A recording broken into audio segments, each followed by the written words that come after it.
Hello दोस्तों, मेरा नाम है डॉक्टर अजमत और फिर से मैं आप लोगों के बीच में आया हूँ एक काफ़ी महत्वपूर्ण चर्चा करने के लिए। आप कह सकते हैं कि हम लोग आज इलेक्शन पे थोड़ा सा चर्चा करेंगे और हमारे साथ में हैं हमारे मित्र डॉक्टर इसराउल हक। हेलो दोस्तों।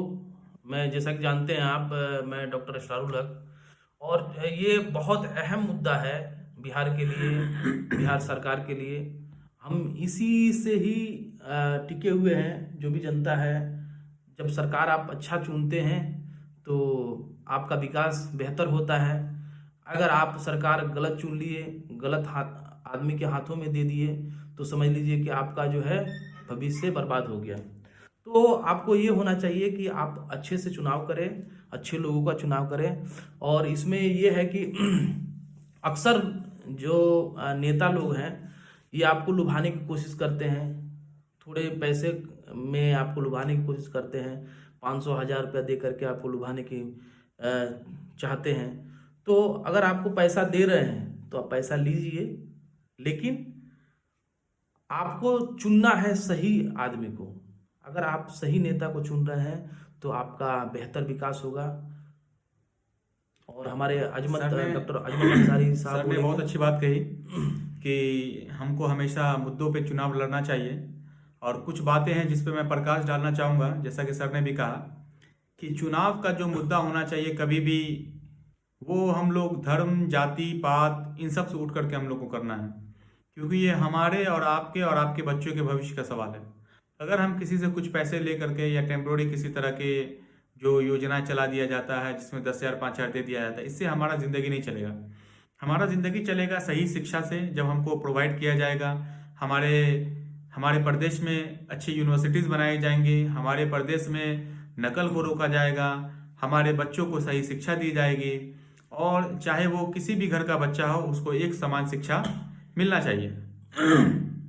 जैसा कि आप जानते भी हैं कि अभी जो पहले चरण का जो चुनाव है वो 6 नवंबर को है और दूसरे चरण का चुनाव 11 नवंबर को है। तो 6 नवंबर के जो चुनाव हो रहा है वो लगभग 18 जिलों में हो रहा है और इसमें 121 सीट शामिल है। और ये जो सीट है 121 सीट, ये बहुत ही महत्वपूर्ण सीट है इस चुनाव का। और इसमें और उसके बाद दूसरे चरण में भी चुनाव होंगे, जो बाकी की सीटें हैं उस पर चुनाव होंगी। और इसमें जो मेन मुद्दा इस बार रहने जा रहा है हमारे लिए, हमारे प्रदेश के लोगों के लिए, वो है कि रोजगार का बहुत बड़ा मुद्दा है, पलायन का बहुत बड़ा मुद्दा है, और अच्छी शिक्षा का मुद्दा है, अच्छे स्वास्थ्य का मुद्दा है। तो शिक्षा स्वास्थ्य अगर हम लोग को अगर मिलना भी चाहिए, और जो कि मिल नहीं पा रहा है। और साथ ही साथ जो इतने ग्रेजुएट हैं, पोस्ट ग्रेजुएट हैं, पीएचडी होल्डर्स हैं, वो ऐसा ही रोड पे भटक रहे हैं। और आपको देखने को भी मिल रहा होगा कि गार्ड की नौकरी के लिए पीएचडी होल्डर तक वो लोग अप्लाई कर रहे हैं। तो हम लोगों को इन सारी चीज़ों को ध्यान में रखते हुए, जात पात को भूल करके, हिंदू मुसलमान को भूल करके हम लोगों को मुद्दे की राजनीति करनी है। अगर हम लोग इन सब चीज़ों में उलझेंगे, अगर जात पात पे उलझ गए, तो क्या होगा कि ये जो मीडिया है और ये जो नेता है वो आपको हमसे नफरत करना सिखा देगा और आपको हमारे बीच में दूरी बना देगा। तो ये दूरी को नहीं बनाना है और हमें अपने फायदा सोचना है। हम जनता है, हम ही मालिक हैं। लेकिन हम लोगों ने क्या किया है कि सरकार को मालिक बना दिया है, क्योंकि जब तक आप अवेयर नहीं होइएगा तो वो हमारे ऊपर राज करते रहेंगे। जब अंग्रेज हमारे हमारे देश पे राज कर रहे थे, हमारे यहाँ घुस गए थे, तो उनका पॉलिसी था डिवाइड एंड रूल। लेकिन अभी जो ये जनता है, उन जो ये जो पॉलिटिशियन है, उनका है divide and rule and divert and rule. वो डिवाइड भी कर रहे हैं, डाइवर्ट भी कर रहे हैं। जहां आप किसी खास मुद्दे को उठाना चाहेंगे, जो पब्लिक डोमेन, जो पब्लिकों के लिए, जो समाज के लोगों के लिए फायदा है, उनसे वो आपको मुद्दा को भटका देंगे। वो अक्सर आपको हिंदू मुस्लिम में, घुसपैठिए में, पाकिस्तान, हिंदुस्तान, बांग्लादेश, इन सब बेफजूल मुद्दा में आपको वो उलझा देंगे। तो इन सब से निकलना है। हम लोग हमेशा से साथ रहे इसी देश में, हमेशा से साथ रहेंगे भी। ये सब वो अपने चुनाव को जीतने के लिए करते हैं। चुनाव में जीतने के बाद हम सब फिर एक हो जाते हैं, एक ही साथ रहते हैं, पढ़ते हैं, खाते हैं, पीते हैं, घूमते हैं। तो इम्पोर्टेंट ये है कि यही मौका है कि सही चुनाव करें, सही सरकार का चुनाव करें, जाति धर्म से उठ करके चुनाव करें। और जो अच्छे कैंडिडेट हों उनको ज़रूर जिताएं, जो अच्छे कैंडिडेट हों उनको ज़रूर जिताएं। किसी भी क्रिमिनल को, किसी भी गुंडे को, इस तरह के लोगों को अगर हम लोग भेजेंगे विधानसभा, लोकसभा, तो क्या होगा कि वो जिस तरह का माइंडसेट का आदमी वो वैसा ही काम करेगा वो। तो आपको पढ़े लिखे लोगों को पहुंचाना है, अच्छे लोगों को पहुंचाना है आपको विधानसभा में, ताकि वो हमारे लिए कुछ काम कर सके, जो हमारे बीच रहता हो उनके लिए काम कर सके, हमारे लिए अच्छी से अच्छी योजनाएं ला सके, हमारा विकास कैसे हो, हमारी सड़कें ठीक कैसे हो, हमारे गांव में बिजली कैसे पहुंचे, हमारे बच्चों को अच्छा शिक्षा कैसा मिले, और इस महंगाई को कैसे कम किया जाए। महंगाई बहुत बड़ा मुद्दा है। आप जानते हैं कि आज से 10 साल 12 साल पहले जो एक सरसों का तेल 80-90 रुपए लीटर हुआ करता था, आज 210 रुपए लीटर है। जो पेट्रोल 50-60 रुपए लीटर हुआ करता था, वो आज 110 रुपए लीटर है। तो महंगाई जो है वो अपने चरम सीमा पे है, बेरोजगारी अपने चरम सीमा पे है। तो इन सब चीज़ों को देखते हुए, अपने स्वास्थ्य को, अपने ट्रैफिक को, अपने शहर के ट्रैफिक व्यवस्था को देखते हुए, अपने शहर के नाला को देखते हुए, जल जमाव को देखते हुए सही कैंडिडेट का चुनाव करें और सही कैंडिडेट को जिताएं। और ये जीत कैंडिडेट की नहीं होगी, ये जीत आपकी होगी। और सरकार कोई भी आए, आपको जागरूक रहना है, आपको सवाल पूछना है। आप हमेशा जो है एक विपक्ष की भूमिका में रहें, आप सवाल पूछें, सवाल पूछना आपका हक है। सवाल आप नहीं पूछेंगे तो वो आपको नफरत करना सिखा देंगे, वो आपको बेच देंगे, वो आपके घर को बेच देंगे, आपकी ज़मीन को हड़प लेंगे, आपको पता नहीं चलेगा।